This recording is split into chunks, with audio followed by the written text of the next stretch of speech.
몸무게가 점점 늘면서 자존감도 바닥을 치고 있었어요. 그러다 다이어트를 하면서 자연스럽게 새로운 만남도 가질 수 있는 활동들을 찾아보게 됐죠. 가장 매력적이었던 게 바로 등산과 배드민턴이었어요. 여러 후기들을 읽어보고 결국 동네 배드민턴 클럽의 아침반으로 등록해 레슨을 받기로 했어요. 배드민턴 레슨을 시작한 첫날, 아침 일찍 체육관에 도착했을 때 예상했던 것과는 좀 다른 풍경이 펼쳐졌어요. 대부분의 수강생이 내 또래나 조금 나이 든 사람일 거라 생각했는데 거의 전부가 아주머니들이더라고요. 오전 반은 직장인들이나 젊은 층보다는 주로 주부들이 참여하는 시간대였던 거죠. 처음엔 좀 당황했어요. 배드민턴을 배우는 내내 활기차고 소위 말하는 아줌마 파워가 가득했으니까요. 30분 만에 운동장의 에너지가 다르게 느껴졌어요. 저보다 경험이 많은 분들이라 그런지 기본 자세를 익히는 것조차 그들 앞에서는 버겁게 느껴졌어요. 한쪽에서는 벌써 게임을 시작하며 날렵한 스매시를 날리는 분들도 계셨고 저는 그저 기본 동작에 집중하는 초보였죠. 하지만 시간이 지나면서 그분들과 함께하는 아침 시간이 점점 편안하게 느껴졌어요. 아주머니들 특유의 밝고 친근한 분위기가 점점 익숙해졌고 서로 가벼운 농담도 주고받으며 자연스럽게 적응해 갔어요.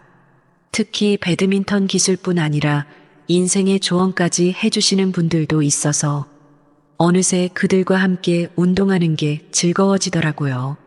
아재들이 거의 없는 아침 시간대였지만 그 활기찬 아주머니들 덕분에 운동이 지루하지 않았고 매일 아침마다 배드민턴 클럽에 가는 게 일상의 중요한 부분이 되었어요.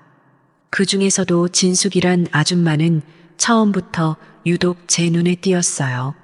레슨 초반에 저와 실력이 비슷해서 자주 같은 팀이 되었는데 그때부터 날 살갑게 챙겨주었어요. 다른 아주머니들 사이에서도 단연 돋보였어요. 머리는 항상 단정하게 묶었고 옷차림도 깔끔하고 세련됐어요. 귀티나는 사모님 같은 느낌이었죠.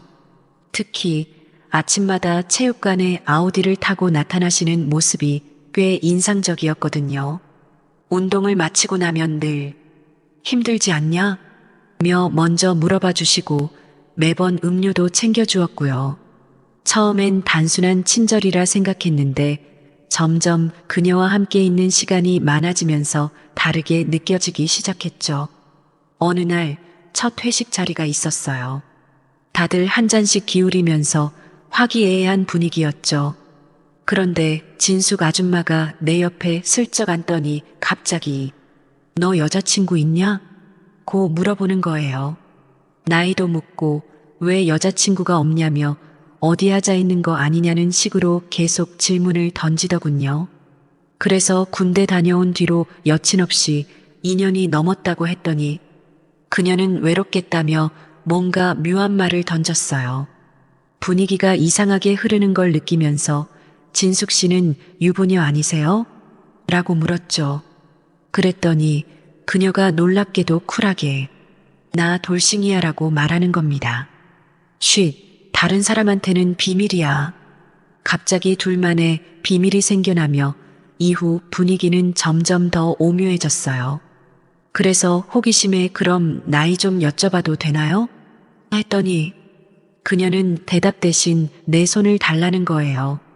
어리둥절한 채 왼손을 내밀었더니 진숙 아줌마가 내 손바닥에 손가락으로 숫자 41을 적더라고요. 순간 전기처럼 찌릿한 느낌이 스쳐갔죠. 그리고 나서야 그게 그녀의 나이라는 걸 알아차렸어요. 그날 저녁 내내 묘한 기운이 감돌았어요. 그냥 농담이라 치부할 수도 있었지만 기분은 자꾸 이상하게 흘러갔죠. 헤어질 때 진숙 아줌마가 갑자기 날 부르더니 이대로 나를 집에 보내려고? 라며 귓속말을 하는 겁니다. 순간 당황해서 뭐라고 해야 할지 머릿속이 하얘졌는데 그녀는 이어서 한술 더 떠 내가 잡으면 집에 안 들어갈지도 몰라 하고 살짝 웃으면서 던지더군요. 말은 장난처럼 가볍게 툭 던졌지만 그 말이 마치 공기 속에 스며들어 분위기를 확 바꿔버렸어요. 순간 주변 소음도 다 사라진 듯하고 시간이 잠깐 멈춘 느낌이 들었죠. 아주머니들이 그렇게 대담하게 농담을 던질 수 있다는 걸 그때 처음 알았달까요? 그 짧은 순간에 머릿속에 온갖 생각들이 스쳐갔어요. 이게 진짜 농담인가? 아니면 나한테 신호를 보내는 건가? 무심한 척하려고 했지만 내 표정이 무너졌는지 진숙 아줌마가 장난스럽게 웃으며 한마디 더 던졌어요. 뭐야, 무슨 생각하는 거야? 고작 몇 마디에 이렇게 분위기가 바뀔 수 있다는 게 신기하면서도 어딘가 짜릿했던 그 순간 뭐라고 대답할지 몰라 난 그냥 웃음으로 넘겼지만 그 농담이 머릿속에 맴돌면서 집에 가는 내내 계속 떠올랐죠. 이후 동호회에서 연상 여성들과 가까워지는 경우가 생각보다 많고 자연스러웠어요. 배드민턴 동호회에 처음 나갔을 때부터 실력 비슷한 아주머니들이 눈에 띄었고 함께 운동하다 보니 대화할 기회도 많아졌습니다. 처음엔 스매시가 좋다, 서브가 강하다 같은 운동 얘기로 시작했지만 어느새 요즘 연애는 어때? 같은 개인적인 질문으로 넘어가는 건 금방이었죠. 특히 진숙 아줌마처럼 여유 있고 당당한 분들은 먼저 다가오는 경우가 많았어요. 처음엔 제가 상대적으로 어리다 보니 귀엽게 챙겨주던 그녀들이 몇 번만 얼굴 마주치고 함께 시간을 보내면 언제 그랬냐는 듯 농담도 서슴없이 던졌습니다. 가끔은 게임이 끝난 뒤 물 한 잔 마시며 너 아직도 여자친구 없지? 밤이 외로워서 어쩌냐? 하며 웃음 섞인 장난을 던지곤 했어요. 그럴 때마다 저는 알아서 잘 해결하니깐 신경 끄세요라고 대답했지만 속으론 이게 다 무슨 신호인지 고민하게 되더라고요. 특히 회식 자리는 말 그대로 가까워지는 속도를 가속화시키는 시간입니다. 술이 들어가면 평소엔 조심스러웠던 말들이 슬그머니 나오기 시작을 하니깐요. 안녕하세요. 20대 중반 미혼남입니다. 제 취미는 바로 동호회 활동이에요. 처음엔 배드민턴 동호회에서 시작했지만 차를 구입한 후 자동차 동호회에도 발을 들이게 되었죠. 그때 한 달 정도 된 차를 자랑하며 가입한 여성 회원이 있었어요. 첫 모임의 유일한 여성 회원이었기에 많이 챙겨주었는데 그녀가 저를 좋게 봤는지 자연스럽게 가까워지기 시작했죠. 어느새 둘이 만나는 시간이 많아졌어요. 퇴근하면 항상 저를 찾아오고 하루에 한 번은 꼭 만났죠.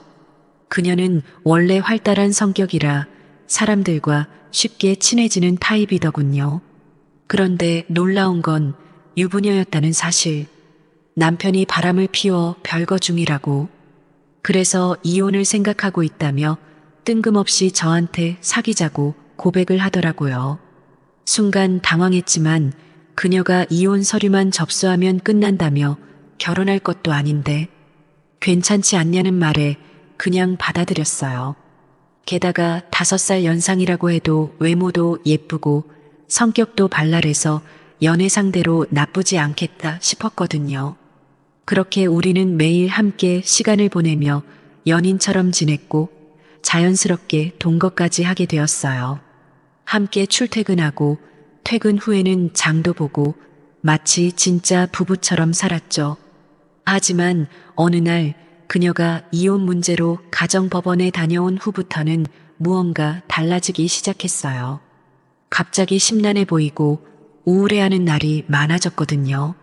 알고 보니 법원에서 전 남편이 이혼 서류를 보자마자 그 자리에서 펜을 내려놓으며 이혼을 하지 않겠다고 선언했다는 겁니다.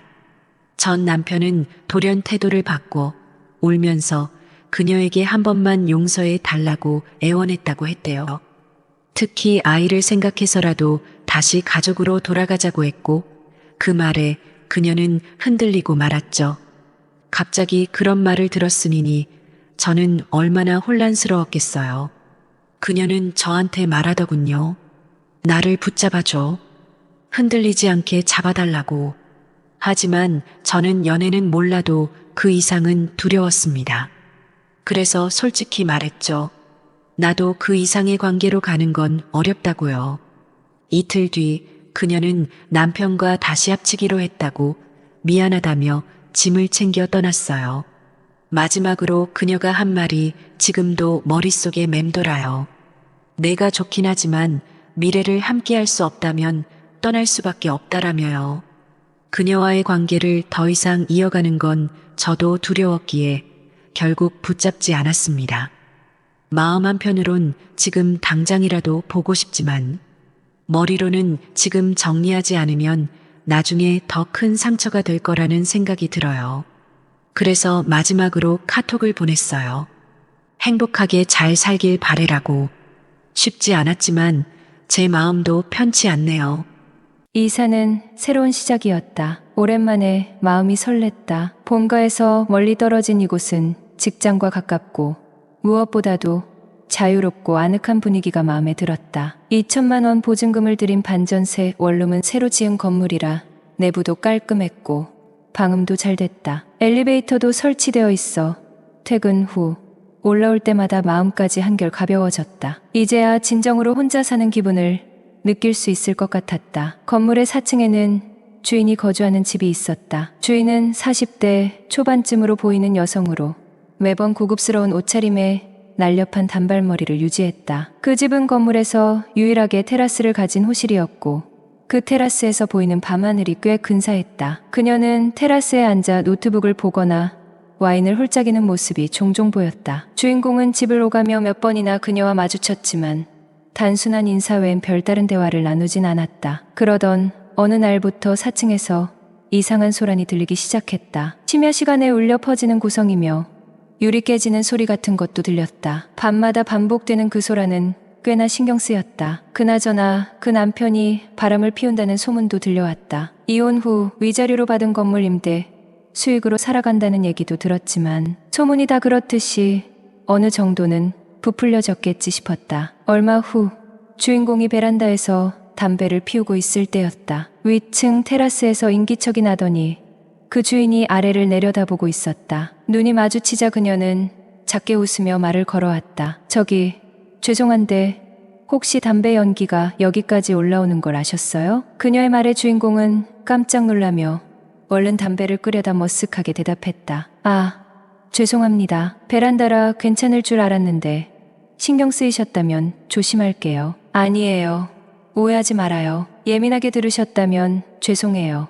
그녀가 미소를 지었다. 혹시 새로 이사 오신 분 맞죠? 그녀는 어딘가 푸근하고도 당당한 분위기가 있었다. 주인공은 예상치 못한 대화에 놀라며 잠시 말을 잇지 못했지만 그녀의 친근한 말투에 금세 긴장을 풀었다. 그 대화는 생각보다 오래 이어졌다. 근처의 편의점에 가자는 그녀의 제안에 얼떨결에 따라 나섰고 소주와 안주를 함께 사들고 다시 4층 테라스로 향했다. 그녀의 넓은 테라스에 앉아 도시의 밤을 내려다보며 술잔을 기울이니 회사 생활의 피로도 혼자의 고독도 다 녹아내리는 기분이었다. 술자리는 예상보다 편안했다. 평소엔 낯선 사람과 긴 대화를 나누는 것이 어색하게 느껴졌지만 그날 밤은 이상하게도 전혀 불편하지 않았다. 그녀는 남편과의 이혼 이야기를 솔직하게 털어놓았다. 남편은 의외로 잘생겼지만 한 여자에게 만족하지 못하는 스타일이었다고, 아이도 없었고 다행히 큰 싸움 없이 헤어졌다고 덧붙였다. 그 얘기를 하는 그녀는 의외로 담담해 보였다. 주인공은 자연스럽게 자신의 이야기를 꺼냈다. 원룸에 혼자 사는 외로움과 친구들에게서 멀어진 소외감을 이야기하다 보니 그녀는 고개를 끄덕이며 위로해 주었다. 누구나 외롭긴 해요. 나도 이 건물 관리하면서 나름 바쁘지만 외로울 때가 많아요. 그녀는 잔을 들어올리며 덧붙였다. 이곳에서 혼술하는 것도 이제 그만할 수 있겠네요. 이웃이 있으니까. 서로의 공허함을 채워주는 술자리는 새벽까지 이어졌다. 주인공은 알딸딸하게 취해 테라스 의자에 몸을 기댔고 어느새 그녀가 다정한 눈길로 쳐다보고 있는 것을 느꼈다. 눈을 떼지 않고 바라보다가 순간 서로의 얼굴이 가까워졌다. 고요한 밤 공기 속에서 두 사람의 시선이 교차되었다. 그 후에도 둘은 종종 만나 술을 나누고 이야기를 했다. 어느 날 술자리에 주인 여자는 몸에 꼭 맞는 일자형 회색 원피스에 검정색 가디건을 걸친 모습이었다. 단정하면서도 은은하게 드러나는 성숙미가 주인공의 시선을 단번에 사로잡았다. 단순한 옷차림이었지만 그녀에게서는 자신감과 세련된 분위기가 자연스럽게 배어나왔다. 주인공은 일순간 말을 잃었고 그녀는 그런 그를 보며 잔을 기울이며 미소 지었다. 대화는 어색함 없이 이어졌다. 나란히 앉아 한참 이야기를 나누던 그녀가 갑자기 주인공에게 물었다. 총각, 여자친구는 있어? 예상치 못한 질문에 잠시 머뭇거리던 주인공은 솔직하게 대답했다. 네, 없어요. 얼마 전에 장거리 연애하다가 헤어졌거든요. 멀리 있다 보니 생각처럼 잘 안 되더라고요. 그녀는 고개를 끄덕이며 공감하는 듯 말했다. 그래, 몸이 멀어지면 마음도 멀어지기 마련이지. 사람 참 간사한 동물이잖아. 주인공은 고개를 끄덕였지만 입가에 쓴웃음이 번졌다. 그녀는 주인공의 표정을 살피다가 잔을 들어 그와 잔을 맞부딪혔다. 힘들겠네. 혼자라면. 그의 가슴속 깊이 묻어둔 외로움이 그녀의 그 한마디에 톡 건드려졌다. 주인공은 자신도 모르게 솔직한 말을 꺼냈다. 내 생각보다 많이 외롭네요. 그녀는 잠시 그를 바라보더니 살며시 그의 손을 잡았다. 따뜻한 손길이 전해지자 주인공은 처음엔 당황스러웠지만 이내 그 다정함에 서서히 긴장을 풀었다. 자신도 모르게 그녀의 손을 꽉 잡아보았다. 시간이 흐르고 술잔이 몇 번이나 채워지고 비워졌다. 자연스럽게 가까워진 그들은 웃으며 대화를 나누었고 마침내 주인공이 잠시 정신을 차리고 보니 새벽이 가까워져 있었다. 여자는 나지막하게 말했다. 너도 이 시간에 혼자 집에 돌아가고 싶진 않겠지? 그 말에 주인공은 순간적으로 설렘과 두려움이 뒤섞인 복잡한 감정에 휩싸였다. 그러다 마치 약속이나 한 듯 두 사람은 말없이 자리에서 일어섰다. 그녀의 손을 잡고 함께 4층으로 올라가는 길. 주인공은 이미 이 모든 순간이 너무나 자연스럽게 느껴졌다. 그날 이후 주인공의 원룸은 그야말로 잠만 자는 곳이 되었다. 주인 여자의 테라스가 딸린 집에서 함께 지내는 시간이 많아졌고 그곳에서의 늦은 밤 와인 한 잔과 조용한 대화가 그를 집으로 향하게 만들었다. 자연스레 그는 그녀의 집에 동거하다시피 머물게 되었고 그 집은 마치 그와 그녀의 또 다른 공간처럼 느껴졌다. 주인공은 스스로도 놀랄 만큼 그녀의 삶에 빠르게 녹아들었고 그녀 또한 그가 남겨둔 미세한 외로움을 차곡차곡 메우며 더 가까워졌다. 사귄 지 10개월쯤 되었을 때 그녀는 조심스럽게 결혼 이야기를 꺼냈다. 와인 한 잔을 기울이던 자리에서 그녀가 문득 물었다. 우리 이렇게 지내는 것도 좋지만 결혼 생각은 없는 거야? 주인공은 갑작스러운 물음의 순간 어안이 벙벙해졌다. 결혼이라니 그녀가 왜 나와 그런 얘기를. 몇 초 동안 아무 말도 하지 못했지만 이내 그녀의 진지한 표정을 보며 당황스러운 마음을 애써 감췄다. 그동안 보여준 그녀의 다정함, 자신을 챙기며 노력했던 모습들이 하나하나 떠오르자 어쩐지 마음 한편이 따뜻해지는 듯했다. 며칠 뒤 고민 끝에 친구를 만났다. 둘은 카페 한 구석에 앉아 조용히 이야기를 나누었다. 주인공이 결혼 이야기를 꺼내자마자 친구는 눈을 휘둥그레 뜨며 반사적으로 반대 의견을 내놨다. 야, 미쳤어? 연애는 몰라도 결혼은 아니지. 내가 지금 흥분해서 그렇지.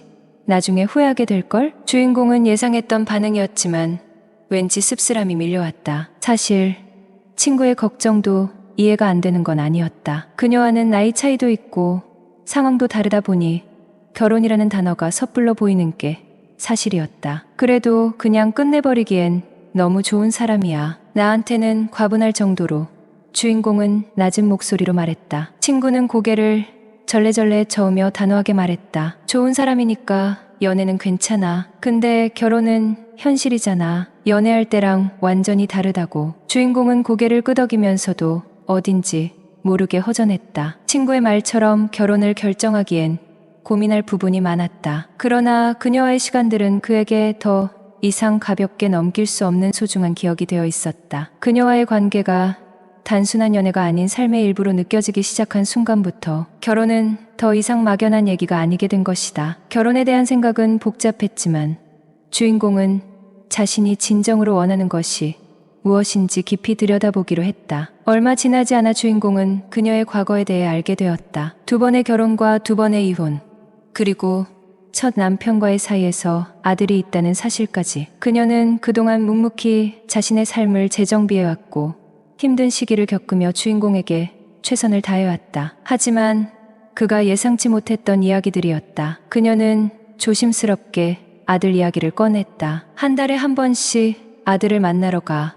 그녀는 평소와 달리 차분한 어조였다. 그 말을 들은 순간 주인공은 어딘가 알 수 없는 무거운 감정이 스며드는 걸 느꼈다. 자신과 함께 있을 때와는 다른 모습의 그녀가 그려지는 듯했다. 아들과의 만남이 단순히 부모의 의무를 다하는 것이 아닐 텐데 과연 그가 그녀의 모든 과거를 감싸 안고 평생 함께할 수 있을지 문득 자신이 없었다. 집으로 돌아오는 길, 그는 혼란스러웠다. 2번의 이혼 경력을 가진 사람을 평생 이해하고 받아들일 수 있을지, 그리고 자신이 여전히 충분히 어리게 앞으로 수없이 다른 선택지가 있을 텐데 지금의 선택이 옳은 것인지 스스로 물었다. 나는 괜찮을까?